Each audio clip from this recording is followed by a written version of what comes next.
you. Meet the Hallanger family, a beautiful blend of Norwegian and German roots, living their dream on the road. Dorothy and Daniel, along with their two adventurous daughters, Tia 7 and Amy 5, they have been calling their Mercedes Vario from 1987 their home for the past 8 months. They've traded routines for freedom, walls for wide open landscapes, and are now navigating full-time van life as a family, discovering new places, new perspectives, and a slower, more intentional way of living.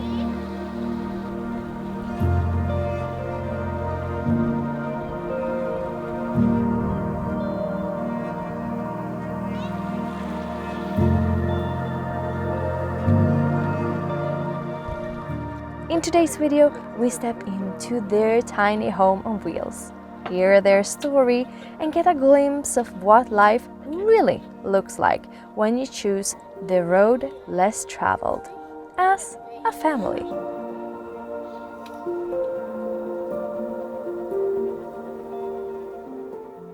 People come in and they see the roof and they're like, "Ah, it's like a Norwegian cottage." And we like that comment. It's a compliment for sure. So we do have an apartment in Oslo, in Norway, which we have rented out for the full year. So we committed for the full year and said, okay, we are renting it out and we do this full time for the year. So there is nothing at the moment we could go back to. So we are doing the full-time van life.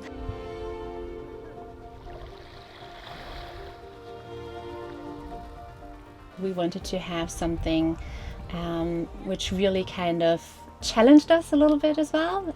But we also wanted to have this time as a family, really also at this age where the kids are at now. And they are still, love to do things with us. We are, their heroes at the moment. That might change in some years.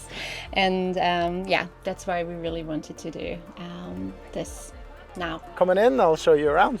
So we got some old seats here from when we bought the van, Cadillac seats, so we kept those. They're quite comfortable for the long rides for sure.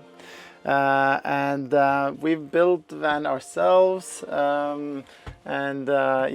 have some overhead storage, lots of games and stuff for the kids, because that's obviously one of the challenges with being 4 in a van. You need storage space. And also a nice place for the kids to sit and have a good table for them to play. This was actually a temporary solution, but that just came to be permanent actually, because it worked so well. So it has just stuck with us for now anyway. I own and run 2 CrossFit gyms back home in Norway, so I'm still involved with that every day when we're on the road. We've been planning this for quite a few years, so we set aside money. We spent a lot of that money finishing the van. Exactly. Yeah, there's a lot of stuff that it quickly sums up to quite a bit of money. So before we left, we had already used a bit of the budget, but that's okay. We budgeted before, and we were like on beforehand, and we knew that things things would work out. So we've spent some of our savings while traveling. We could have also been maybe even more spending like less money. We're not spending money by eating out, but we've spent some money just like buying some surfboards and like sports and activities for us is hugely important. It's really a lot of what we do, so just not limiting that kind of spend, but on other things we save. For example, standing without somewhere without pain, obviously not be using camping sites too much and stuff like that.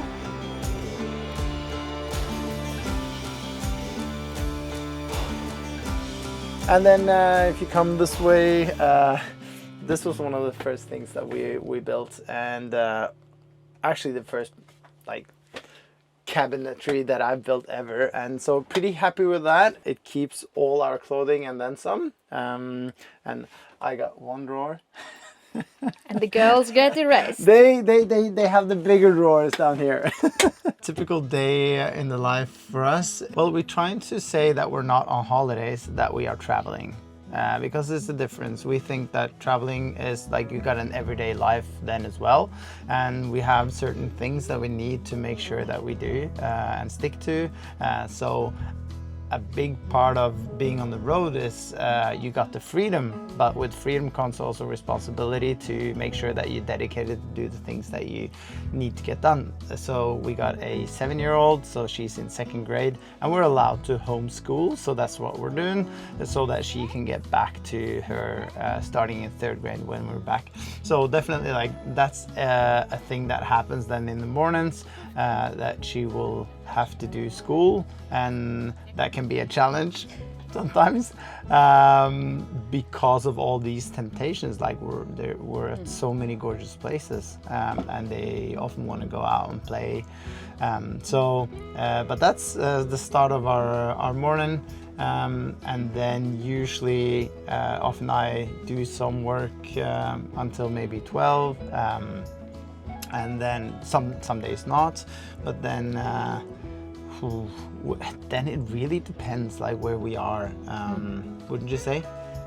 Yeah, I wouldn't say we have like really fixed schedule, because I mean that's the beauty of traveling and living full-time van life. We definitely don't have like the alarm clock that's ringing in the morning and waking us up.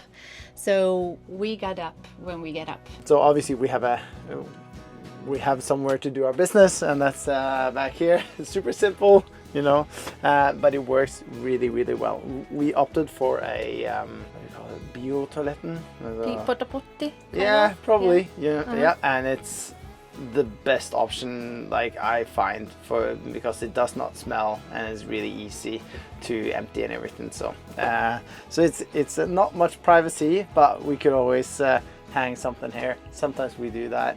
I think we have learned, like we as the parents or the grown-ups, that good communication is definitely key. Voicing your needs, I think that definitely in a small space when you're 4 people together, that is definitely one of the things that we have found you really need to tell. If you have a need for a little bit of me time, you are the responsible to make that happen. You have to tell the others and find ways of organizing that together. I'm way more tuned into the kids and you. Like I'm more tuned into you. What you like, the feelings are, the current state of how you are.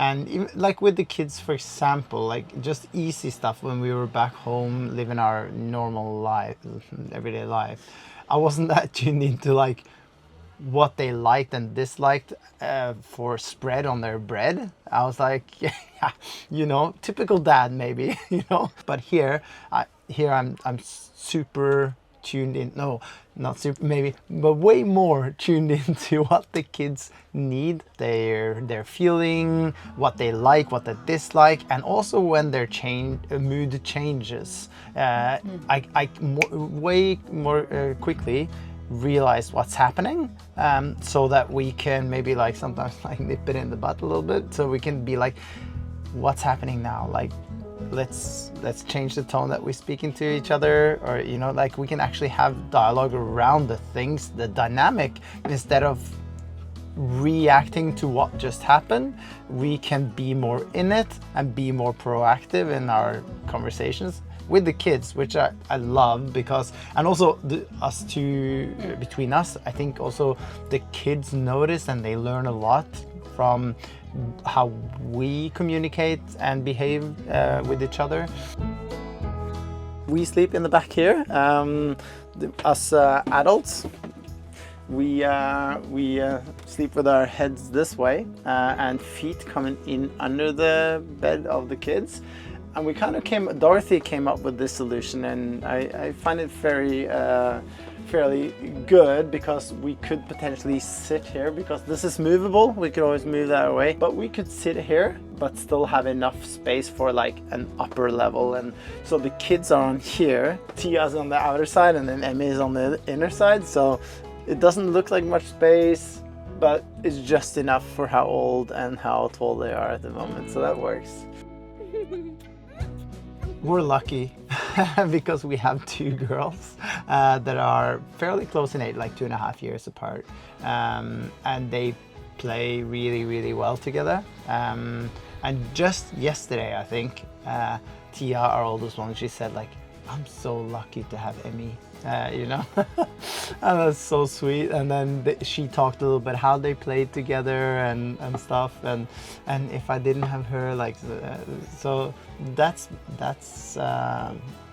been very valuable for us. And yeah, so that works really well for us. And then we're lucky that we speak both, or that we speak German, and that the kids speak German as well, fluently, because we meet so many Germans, obviously. I mean, they're all over, which is nice for us that speak the language. They find a lot of friends. We find a lot of people that we can easily connect to, other families, German families. Here again, we got the kitchen.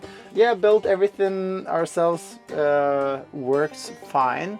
We wanted a little bit of working space on the worktop here. So we tried to optimize. So it actually ended up being like this, which is perfect because we got the hub this way, and instead of like having it that way, it would steal a lot of our space we found. So we opted for that, and 2 burners is just enough. You kind of cook meals that works with what you got. So I find it's enough.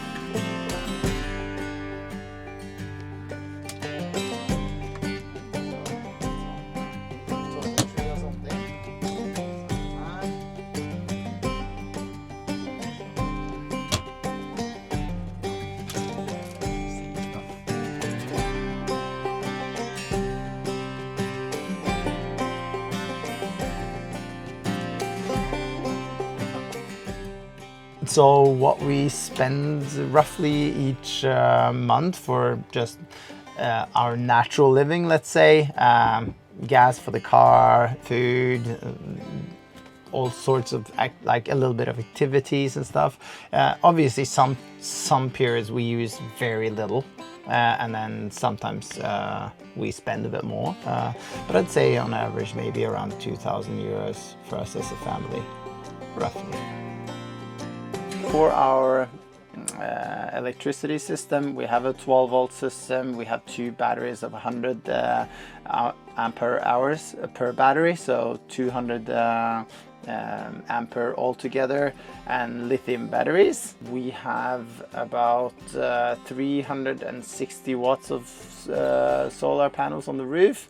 One part that I find challenging is that we don't have any grandparents, any neighbors, any friends, where we can just say, you know, okay, you can just go over to the neighbors and hang out with the kids over there, or we call grandma and you can go there for a night or a visit. So that's definitely been one of the things I've been thinking about that's been challenging, and what I miss in between, you know, just being able to say, okay, you know, for the weekend you're going to the grandparents. But we did have other families that we've met and where we've been together with them, and the kids have played wonderfully together, and that has always given that kind of feeling, like with friends or family.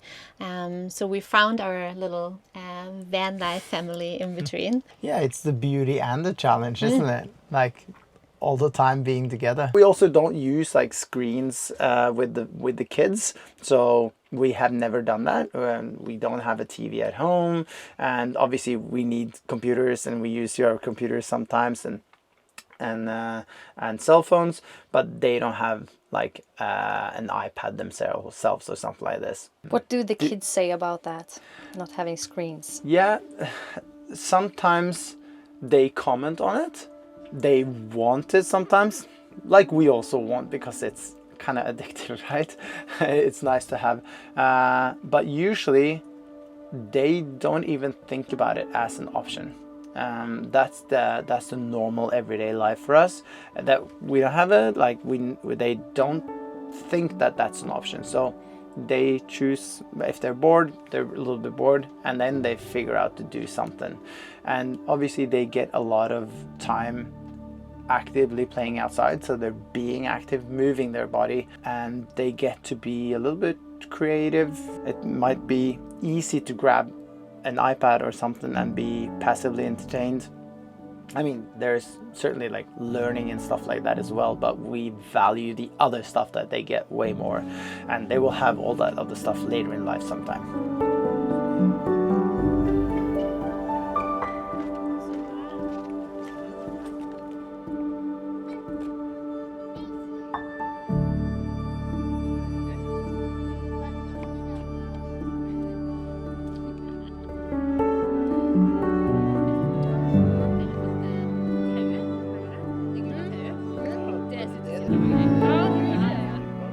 Yeah, I think looking back, I will probably be so grateful of all this time we've been able to spend with, because we got this question for a little time back.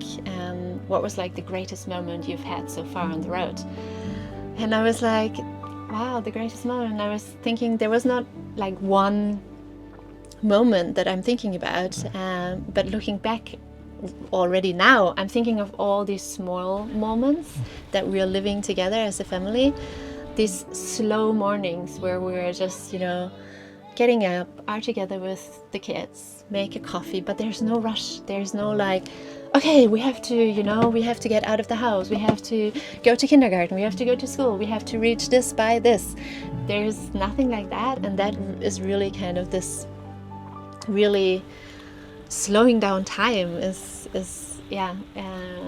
what I really love. And that's what I thought about when he asked like what was the greatest moment. It's like there's not one moment, there's all these slow little moments that I'm really grateful for. Shower system here, cold shower, so but hey, we're from Norway, it's okay, right? We can deal with it. So The Vikings. Yes, just cold shower, that's okay. So just turn everything on here, and then it's just like that. You have no possibility to heat the water. No. No, we travel without warm water. We just heat water in like a pot and a pan if we want hot water when we do dishes and stuff. But other than that, no. Hardcore. Yeah. That's really hardcore. Yeah, we were like, nah, we'll opt for without. I didn't know that we were going to get to practice that much saying that we're sorry. You know, making up again, because like obviously there are fights, and then you gotta practice how to quickly reunite, you know, and be humble and say sorry, or like, and it goes between us, and it goes between the kids and us and the kids, like.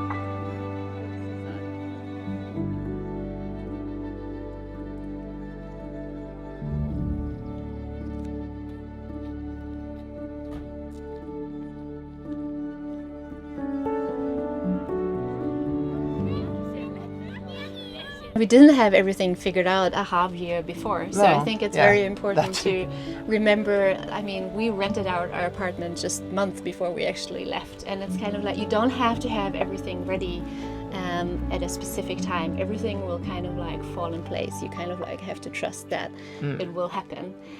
But what I would definitely say to a family considering this, as going on the road with their kids, doing family van life, you will make so many memories. I think after like the first 2 months, we felt like we had been traveled for over half a year. We already had so many things that we talked about, so many memories, so many things the kids talked about, what they've seen, what they've experienced, the people they've met, other kids they've met. It was incredible. It really felt like we've been on the road for so much longer already. So I think, you know, when you're at home and you kind of like, you have your everyday life and you have your weeks that kind of like look the same, but then you go on this trip, and it's kind of like, wow, there's so many different things to see, so many different things to experience. I can really recommend it.